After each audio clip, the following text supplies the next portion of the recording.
বন্ধুরা এই মুহূর্তে আমি চলে এসেছি ইচ্ছাবাড়ি ও বাড়িচ্ছাবাড়ি জামাই ষষ্ঠীর মাঠও বলতে পারো।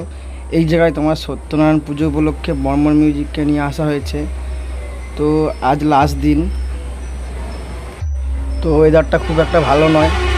তো চেষ্টা করছি কতটা কি তোমাদের ভিডিও তোমাদের সামনে তুলে ধরার চেষ্টা করব। তো চলো ভিডিওটা কন্টিনিউ দেখতে থাকো।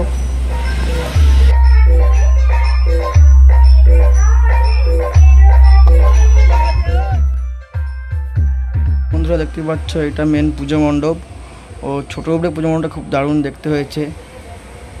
তো চলো আস্তে আস্তে ভিতরে যাই, তোমাদের সত্যনারায়ণ বাবাকে দেখানোর চেষ্টা করছি। তো দেখো খুব সুন্দর ঠাকুরটা হয়েছে, দেখতেও ভালো লাগছে।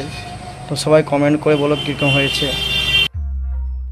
তো দেখতেই পাচ্ছ বৃষ্টি এসে যাওয়ার কারণে সেটা পুরো ঢাকা দিচ্ছে, তো কিছু করার নেই। তবুও আমি ছোটো করে ভিডিও করেছি, তোমাদের সামনে তুলে ধরছি। তোমরা মেশিন সেটআপের ছোটো করে ভিডিও দেখতেই পাবে। তো ভিডিওটা কন্টিনিউ দেখতে থাকো।